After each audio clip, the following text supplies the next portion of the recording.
Nah, pada hari ini telah terbit keputusan Presiden tentang pemberhentian dengan hormat Bapak Bambang Susantono sebagai Kepala Otorita IKN dan juga Bapak Doni Rahayu sebagai Wakil Kepala Otorita IKN. Di tengah proses percepatan pemindahan ibu kota negara dari Jakarta ke Nusantara, publik justru dikejutkan dengan mundurnya pucuk pimpinan IKN, Bambang Susantono dan wakilnya Doni Rahayu. Menanggapi hal tersebut, pengamat kebijakan publik Universitas Trisakti, Trubus Rahardiansyah, mengatakan pengunduran diri pucuk pimpinan IKN akan berpengaruh terhadap percepatan pemindahan IKN. Mundurnya Pak ini secara percepatannya akan berpengaruh, Mbak, berpengaruh terhadap percepatan perpindahan itu. Saya melihat seperti itu, Mbak. Karena kalau ditangani langsung oleh Menteri PUPR kan Menteri PUPR tugasnya tidak hanya urusin ini perpindahan IKN, Pak, tapi juga urusin yang lainnya kan banyak ya. Jadi juga Kementerian ATR juga banyak tugas terkait dengan ini gitu, tidak mengurusi IKN. Iya, kalau saya sih melihatnya ya memang ini kan perpindahan ini terkesan terburu-buru gitu ya, tetapi karena undang-undangnya juga sudah disepakati, sudah diketok gitu ya, maka mau nggak mau memang harus melalui percepatan perpindahan ini dilakukan gitu, dilaksanakan sebagai bentuk implementasi dari kebijakan yang sudah ditetapkan.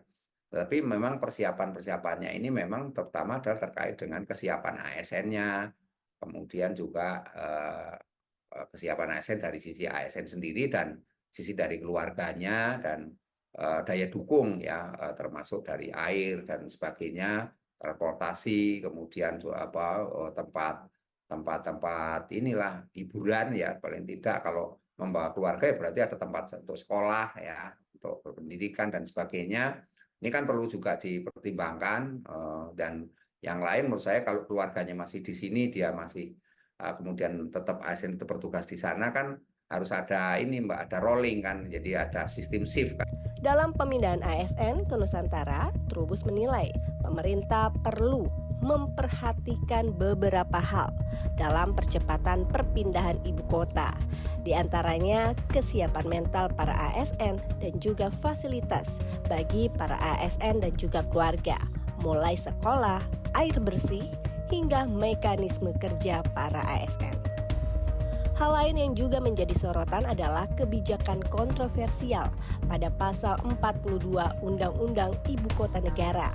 Pasal tersebut dinilai mengacaukan struktur hukum dan sejumlah aturan yang ada saat ini. Misalnya saja, seluruh peraturan perundang-undangan yang bertentangan dengan kebijakan pembangunan IKN dianggap tidak berlaku. Namun, di sisi lain, pakar tata negara Radiansyah menilai pemerintah perlu segera memindahkan ibu kota Jakarta, mengingat beban Jakarta sudah terlalu berat, baik dari segi jumlah penduduk, urbanisasi, hingga ancaman banjir. Ya, penegasannya gini, artinya kan saya hanya ingin menegaskan, Undang-Undang IKN ini sudah keluar, Undang-Undang tentang DKJ sudah keluar, kemudian pembangunan infrastruktur sudah berjalan, bahkan kalau tidak salah itu kan sudah mencapai sekitar 80% pembangunan infrastruktur yang ada di sana.